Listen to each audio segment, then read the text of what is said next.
The first thing I'll get started with is, when this originally came out, we put out original information. We spoke about the DA calling me and me calling the FBI. It may have been vice versa. The FBI may have called us, then I called the DA to give him a heads up on the court cases. So it probably occurred that way, but then again, our partners are going to have to help me verify that later when we're able to speak about that. So one of the things I wanted to talk about was just about our letter to council, everything that we're bringing out to council, and everything that we're going to be answering some of the questions that they had.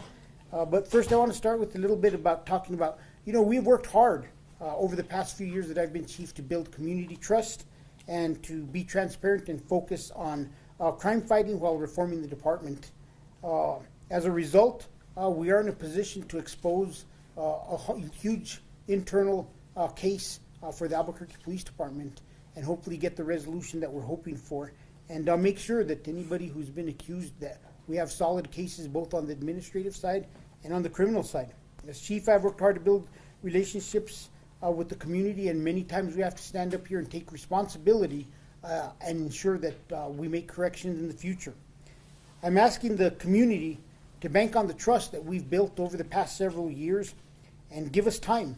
Give us time to get to the bottom of exactly what is occurring. And the past 2 weeks, I've been in the community. I'm in the community every day. I live in the metro area, and I go to lumber stores. I go to grocery stores. I go to restaurants.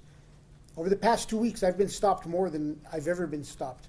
And the one thing that the community has told me is, Chief, we support your officers. Hold those accountable. Chief, make sure that this investigation gets done and make sure we get answers. And Chief, make sure that we don't compromise the investigation. And that is something that I've never seen. I think last Saturday my wife was about the point of like, can you please not come to the store with me? Yesterday I met with our newest group of cadets, and we've talked about this. And I've talked about this with our graduating cadets this morning. We went on our chief's run, and in front of the chemo, we talked about this. And we talked about the fact that, the number one message I get them is that this case isn't just affecting the officers who are there under investigation. It's affecting every single member of this department who wears a badge and carries and has a patch on their arm. But the one thing I've learned during my time as a police officer since 1995 is these cases sometimes reach back home, and they impact families. They impact families of the people who are being investigated. I've had a number of officers come up to me and say, God, Chief, this is tough. Even my wife asked me, are you okay? And they're like, yeah, I don't do DWIs. I could tell you, my wife, my daughter, they're like, Dad, this is just consuming of all time of yours. So these have effects all the way across the board on everybody in the department. Today with breakfast, we actually had a conversation with our officers. We talked about this, and I listened to them. I let them vent, and we talked about some of the things that we should be looking at. And I got great ideas from them on things going forward. But we're also very limited on the information that we could also give our own officers within the department, which is very tough. But they're very understanding, and we'll continue to release information as we're able to. I think one of the most important things is we know, and I have full confidence in the Federal Bureau of Investigations. We've spoken to them from the beginning. We've worked with them from the start. We've passed information back and forth with them. We're in constant communication as they work on the criminal side and we work on the administrative side. But, I just, as we were working and thinking back through this the past week, we wanted our best investigative team. And we know that so much of our great investigations have come out of our violent crime section. So I just want to announce that Commander Hartsock will be the commander who's in charge of this investigation. The IA individuals involved will answer directly to a specific hand-chose chain that includes Commander Hartsock and a couple other deputy commanders, one that worked elsewhere before coming to the Albuquerque Police Department, and one that has no history within DWI.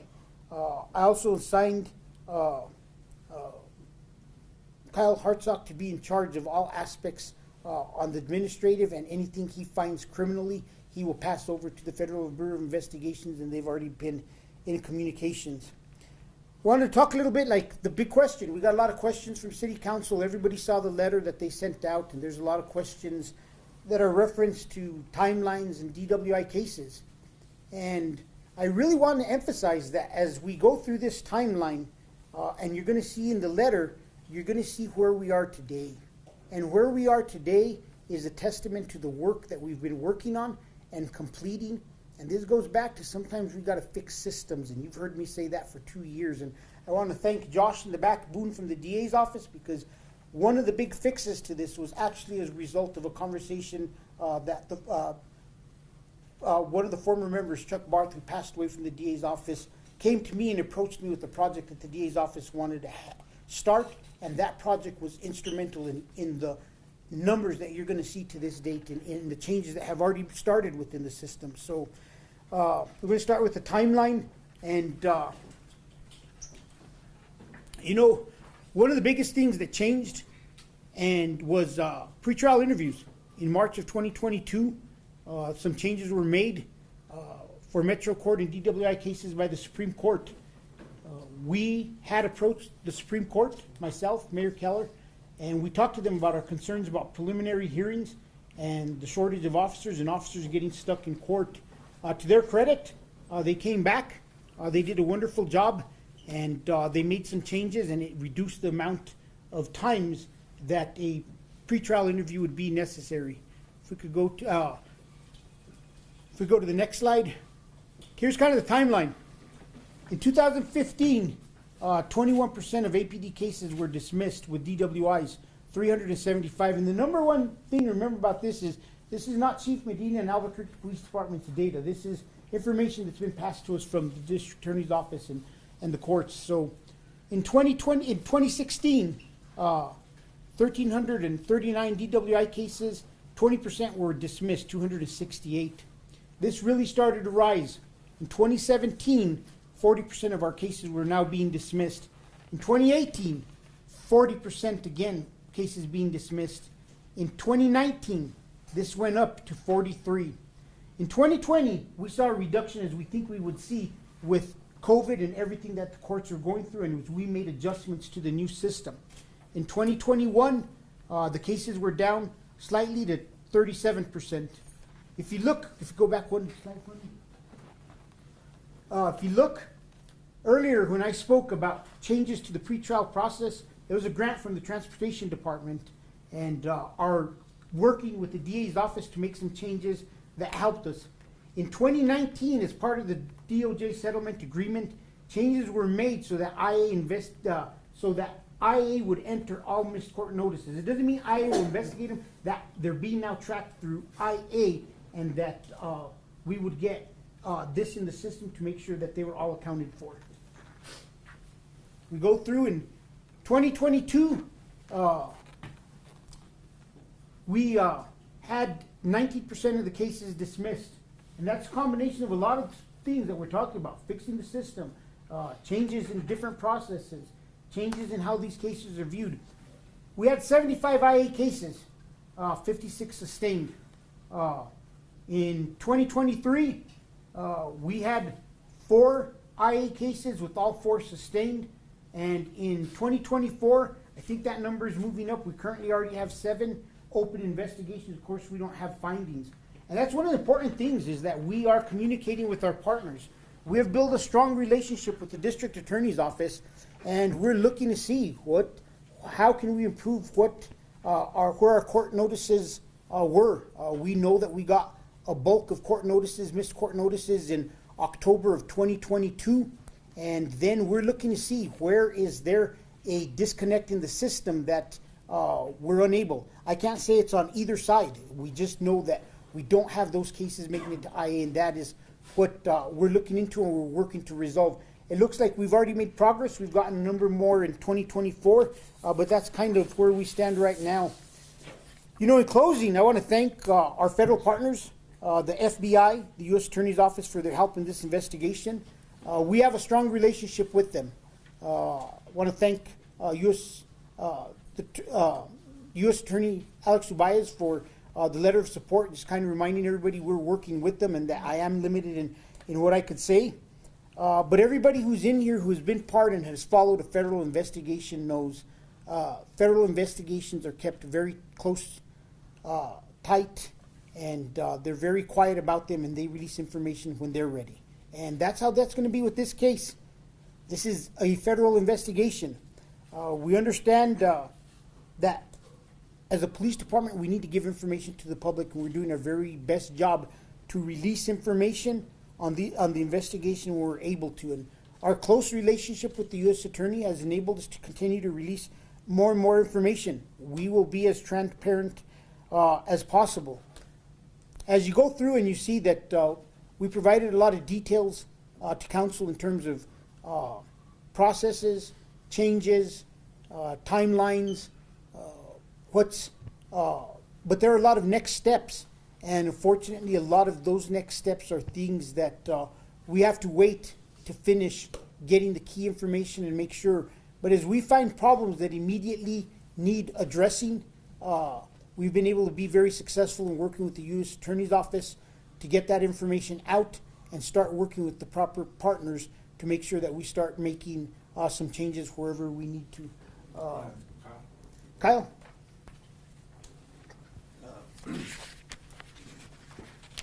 So I'm Commander Kyle Hartsuck of our Criminal Investigation Division, and I just want to start to say that as we lead this internal investigation, we will ensure that any officer or any personnel belonging to the city of Albuquerque that was either involved in any part of this scheme or knew about it and didn't report it will be held accountable.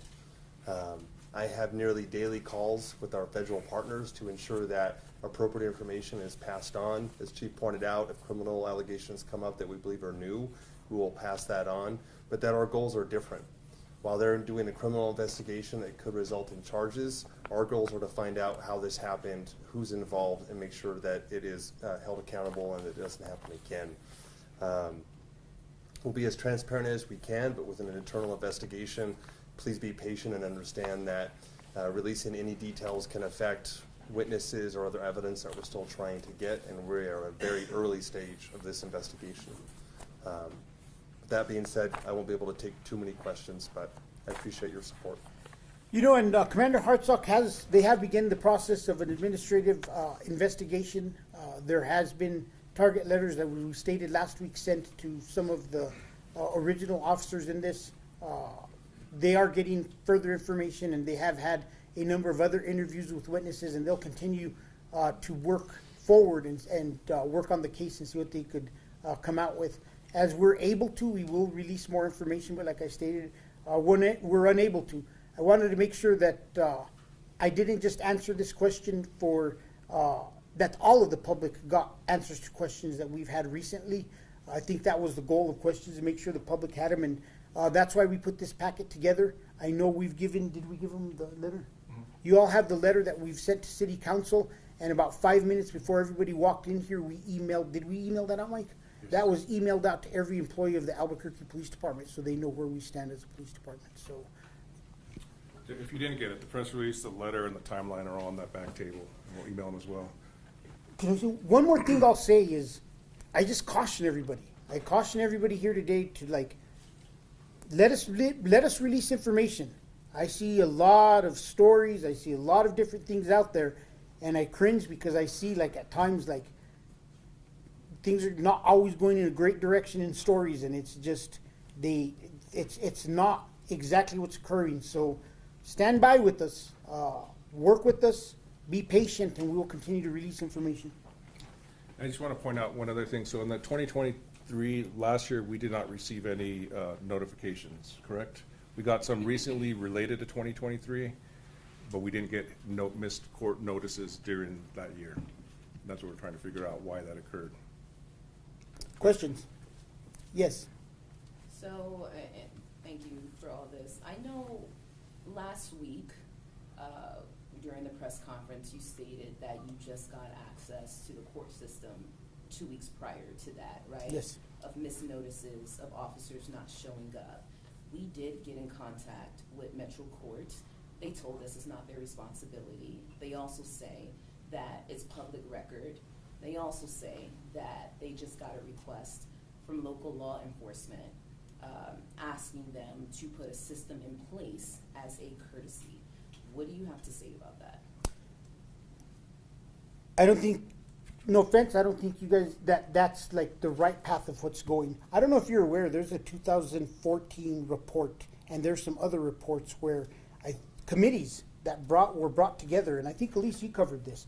Like, years ago, the decision was made, and I'm not asking Metro Court to notify me on every single case. I don't know who they're talking to, but a committee years ago, before my time, before even coming back, made the decision that the district attorney's office would be the one that was best suited to notify the Albuquerque Police Department and other agencies of missed court by officers. We have a system. I am prepared to take on as much responsibility as we have to if we have to. We have a great working group. They've already met with the DA's office. We're seeing numbers come in. We got it. We're still working on it. That great partnership is helping, but I can't comment to information that I don't feel is accurate in the direction we're going. There are some cases where the courts would have to notify us in terms of Metro Court. Officer prosecuted in traffic cases. The courts have been in communication with us. They tell us when they see upswings. It would take the easiest way for me to explain this is we could have put processes in place, but the easiest thing for some entities to do is to them report it to us, because the taxpayers shouldn't have to pay millions of dollars for us to have a process for us to look these up, when it's the matter of somebody sending a simple notification, officer missed court. And I'm sure that we could create and work a system. So we'll continue to work with others, but that information that we were asking them to be responsible for all cases, I just don't know where that came from. And if you get me more information, I could follow up, but I don't know if that's, I don't know of any of my people who are working with you. So, Gilbert, are you going to say something? So based on accuracy, we played the specific question. We played it throughout for them to hear it, and that was their response. We also have their full statement, but in a nutshell, they're pretty much saying that local law enforcement just asked them a week ago as a courtesy to put a court system in place. So we didn't trim, cut, or anything. It's pretty straightforward. Is Josh here? Josh, do you know any, Josh, how about you, Josh Boone? Do you know anything that we're working with Metro Court on any other system? I know Josh Brown is working with the DA's office. Do you know conversation with the Metro Court? We could. I have not recently had a conversation with Metro Court. Okay. John, I'm sorry. Can you say that? Can you say No, it's okay. Well, let's skip to that. We'll talk about that afterward. We're Okay. saying that we don't have an answer to that right Yeah, now. I Does could anyone else have a find question? Josh Brown and ask him if that.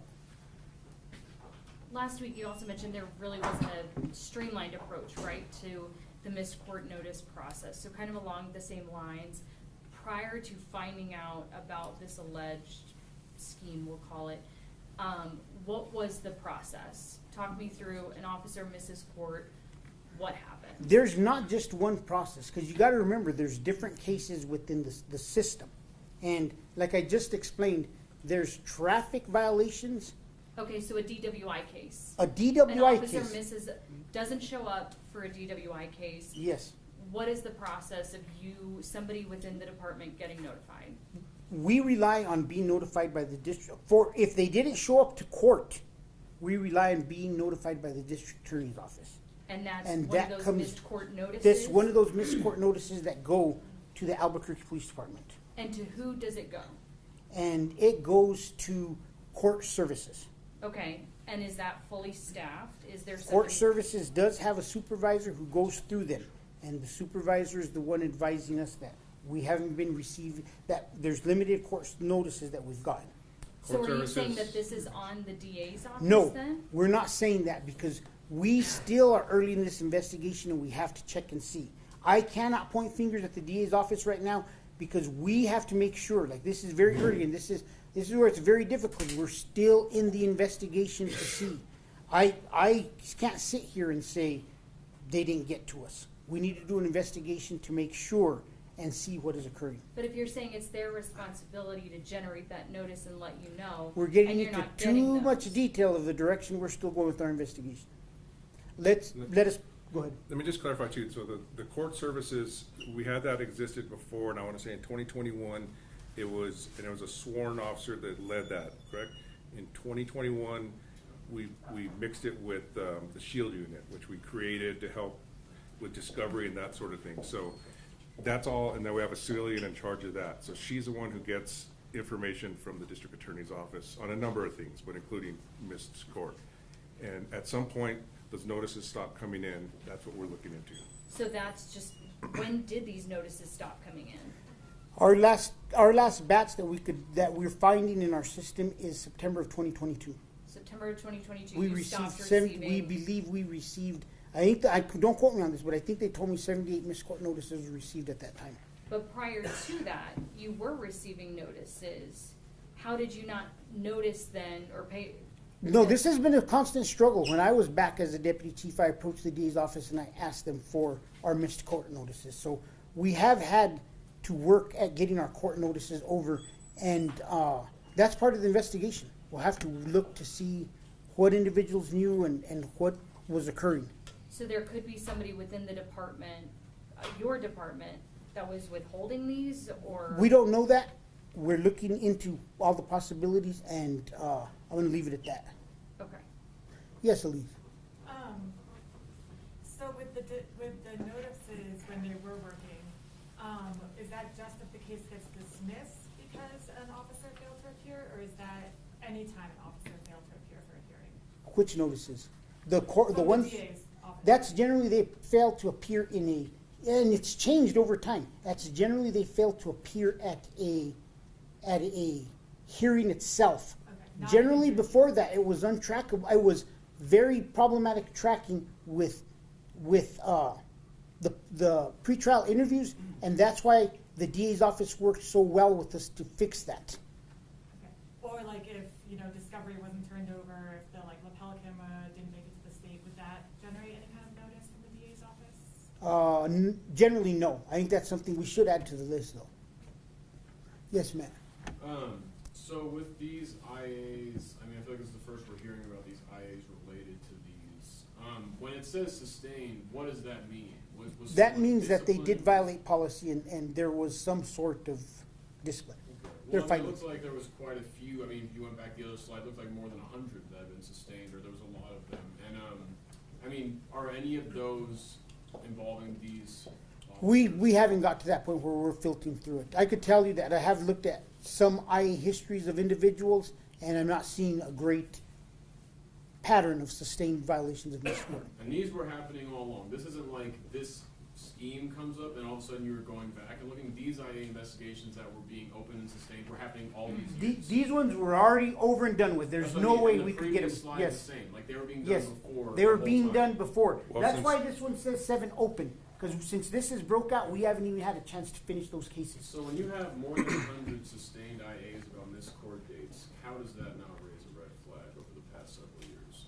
That's one of the things that we have to look into that we're still investigating. Why would there be 196 dismissals but only 75 IAs? Why are there fewer IAs than there are dismissals? I don't know, that Kyle might dismissal know. part, we don't, do you know? Just in my experience, dismissals can happen for a variety of reasons. Other civilian witnesses become unavailable.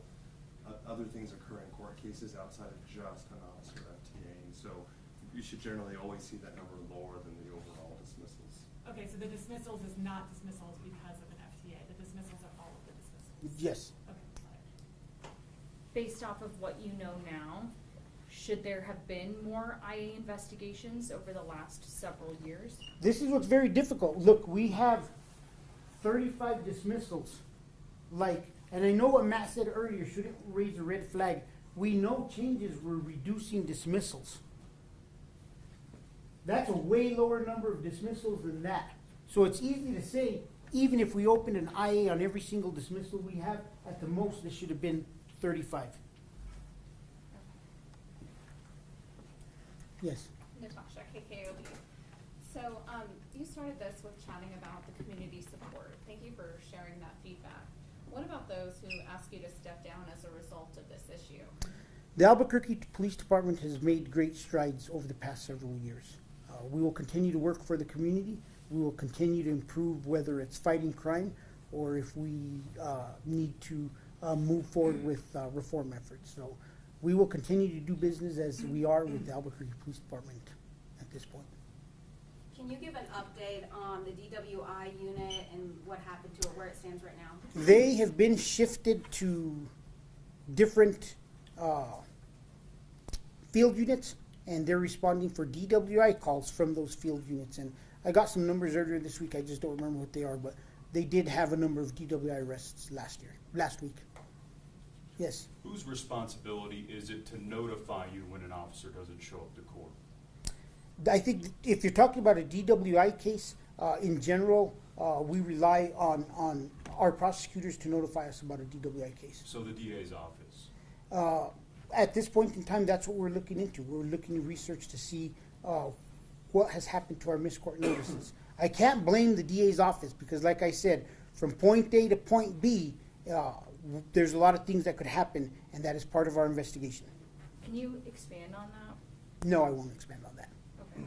As far as court notifications and this whole system that we're talking about here, ideally, what does it look like for you? Is there a way to just do it under your department, leave the DA's office out of it, or do you need that partner for this? Ideally, what does it look like? Ideally, that we all work together. Like I said, I told you, we could find a solution, but it's going to cost taxpayers money for something that I don't think we need when we could just all work together. We're already working together.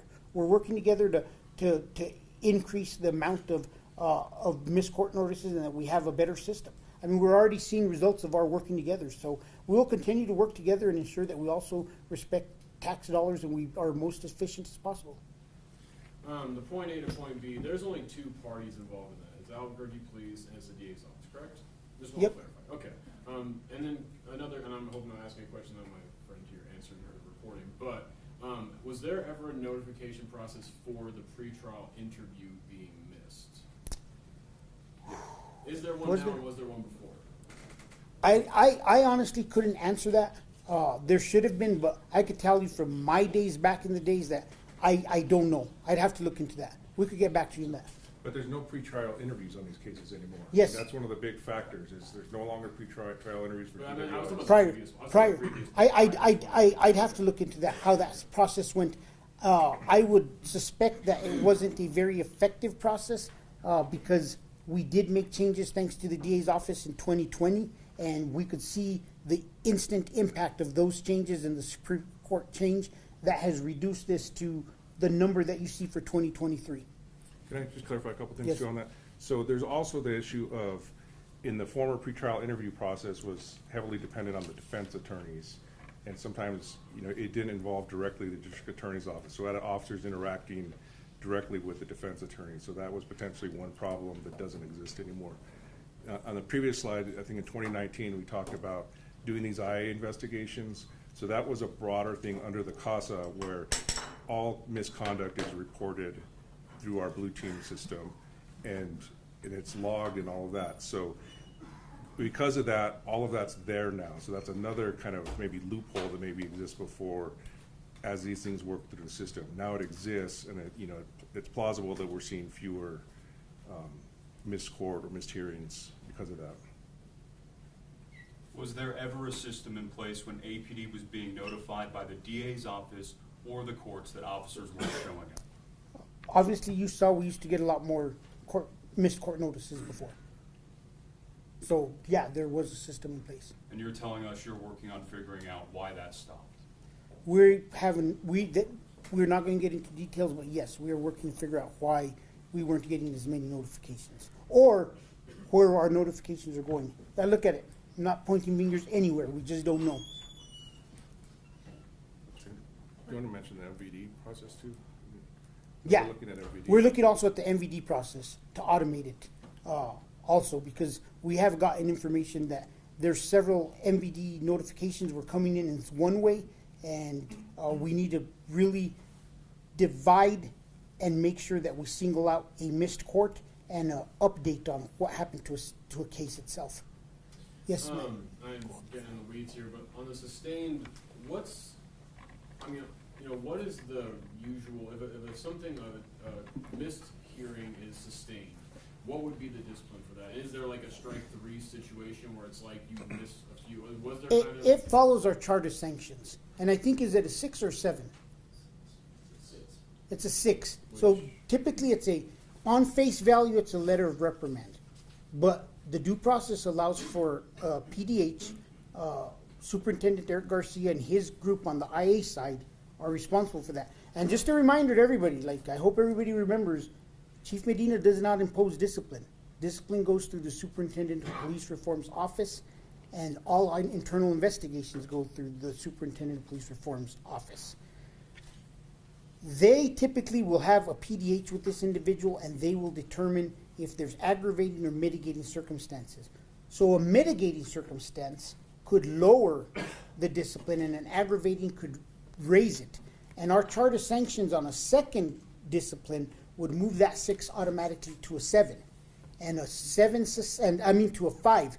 A third one on a sustained 5 could move that to a 4. So it does increase penalties with frequency in these cases. At what level is it like termination? Is that a 1? Is that At 1, so it'd have to be like 6, 7, 8 sustained with it. And remember, they fall off. 7s fall off in time, so you'd have to add. So we'd have to sit down and do math on it. Some of that's in the city council. When you say letter. fall off in time, you mean like there's like a statute on it? There's a statute on the ability to use it for progressive. Yeah. Josh, real quick, did you meet? I know you're meeting with different court entities. Did you meet with the Metro Court, and are they figuring something out for traffic sites or for DWI sites missed court? So I've met with them yet. Okay. DA's office is, The DA's office we have, so we met with the DA's office. Metro Court's the one that said that. I got that email too. Maybe, Yeah. I don't know if they're talking about a different I don't- agency or something. I don't know. I'll look into it. I mean, I'm not gonna say we're a big agency, 1,500, 1,600 employees. Maybe somebody's talking, but I have not received that information, and I'll look into it. When, earlier we were talking point A to point B, one being APD, one being the DA's office. When you reference APD in that, is that the court services unit? Yes, Okay, so how long has that unit been up and running? since Harold Medina joined the police department in 1995. And it's always been staffed? Yeah. Is I mean, I could check. There's always going to be turnover and people leaving, but as far as we know, and during this time period, the same supervisor has been there. And is that unit under investigation at all? I'm not going to comment on where we're going with this. This is internal I investigation. think I could help out. So, sir, it's not simple as A and B, DA's office and APD. So it comes to court services, and it used to go to commanders, correct? So if there's Yes. missed court, it would go to the area commanders or whatever commander. That changed under the CASA to In where it goes 19. to internal affairs, and it's logged in there, and they take care of it. So And it's that not. was in 2019? Yes, so that's our special order. We can provide that as well.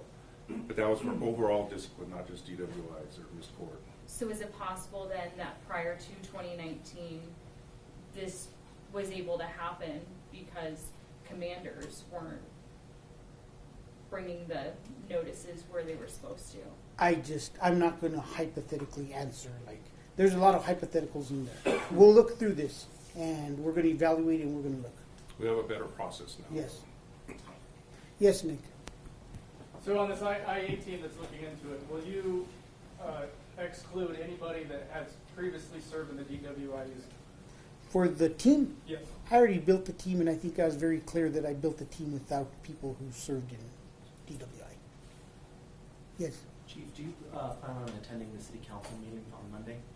We're in discussions about how that's going to look and how it's going to roll out, and I will continue to communicate with their leadership, and we'll make a determination how that goes. Under my legal advice from city legal looking at this, because it has factors involving labor and it has factors involving legal issues and a criminal investigation, their recommendation is that we ask for an executive session and I brief them. I've made the letter to be as transparent as possible. I've made the letter with the bulk of the questions public, and some of the bullet pointed questions, like I said, the advice I am receiving is that we ask for an executive session, so we'll see if council leadership is open to that. I had planned, and I even told them I would, but like I said, I've gotten legal updates on that. Yes, ma'am. Have any target letters been sent out in addition to the 5 that were already sent out related to this? Have any other people been sent target letters that are now being listed? No, still interviewing witnesses. And it's still 5. Still five. Yes, Elise. What do the 5 officers who are on administrative leave, what are they doing right now? What do they have to do with? They have to, we have processes where they have to be available during certain times. Basically, they're transferred to Available by day phone? shift by phone. They have to be available, and if we need them, they need to return to APD. Okay. Are they checking in regularly? Do they have to check in? I think there is a process to that. I'd have to check with IA, but we'll let you know. I think there's a process, but we'll check. Yes.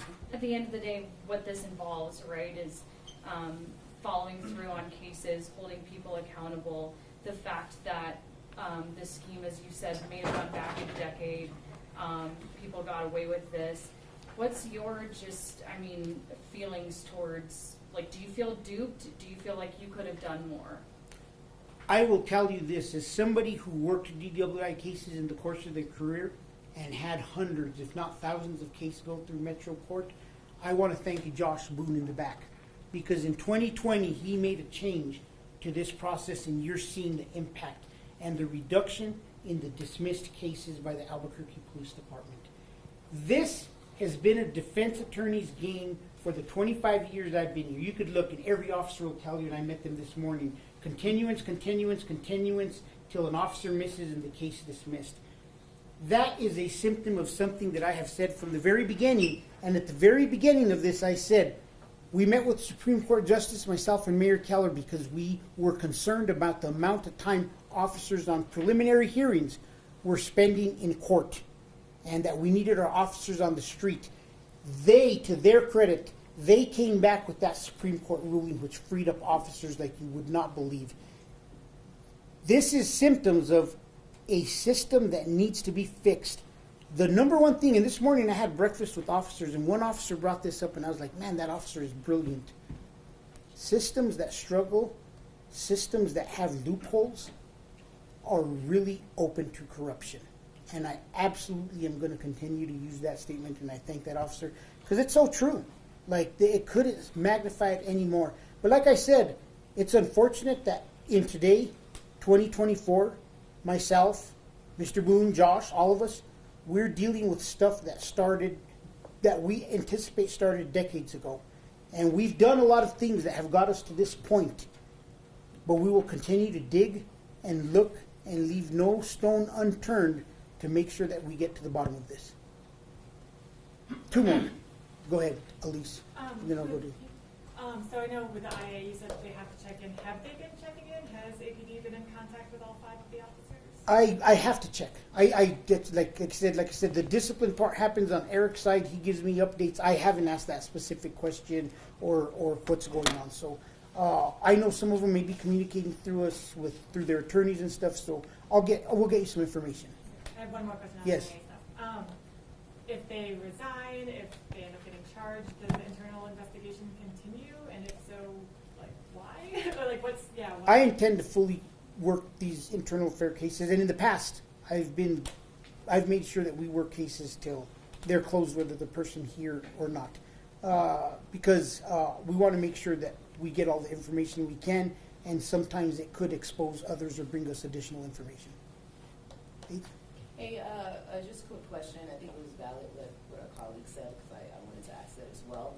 I know you stated you're in talks with city councilors and what have you, and you had some intentions of coming to the city council meeting on Monday.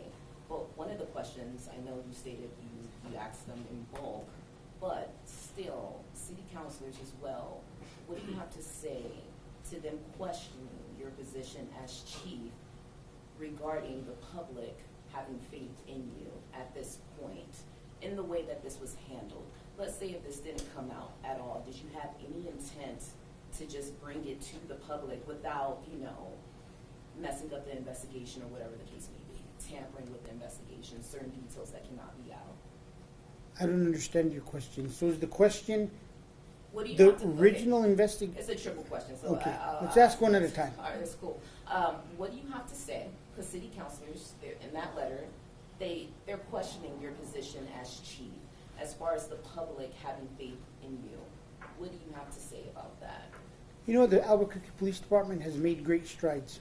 I am committed to us improving our ability to solve crimes, lower crime, and for this department to move forward with reform efforts and for us to be the best department possible.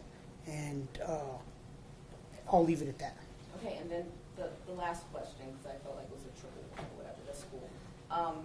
Did you have any intent in informing the public of this before it got out? Because you're saying that you're big on transparency and what have you. Are you just doing this because it just came out?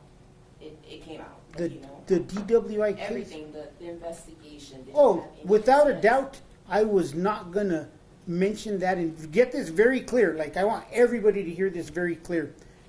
Chief Medina was never, ever gonna, ever threaten the ability for us to get to the bottom of this by announcing this to the public prior to my partners with the FBI and the U.S. Attorney's Office saying it is now time for us to go public.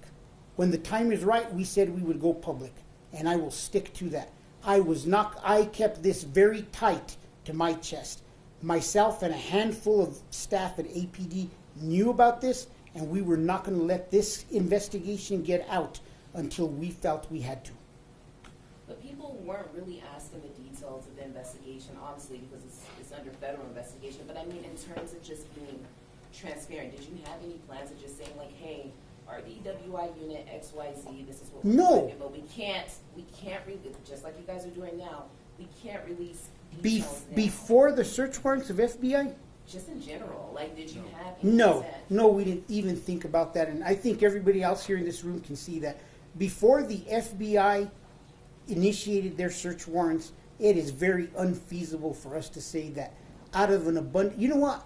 If I would have done that, somebody should have came to me and asked me why I compromised that investigation. There's no way we could release information prior to the FBI serving search I warrants. understand, but not compromising the information. This is why the public, But, they but, feel, but Faith, honestly, well, think. let me finish. Hold Okay. on, just let me finish because I don't want to interrupt you.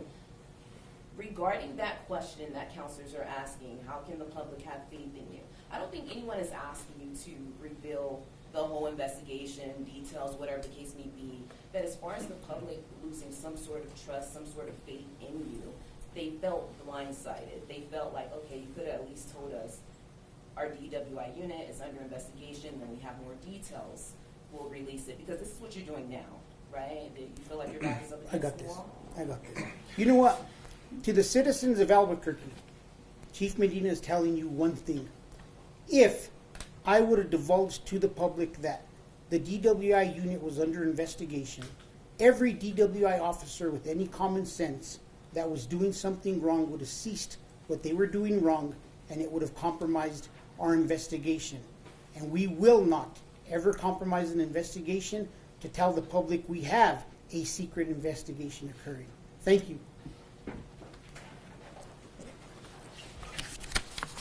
Okay, thanks, everybody.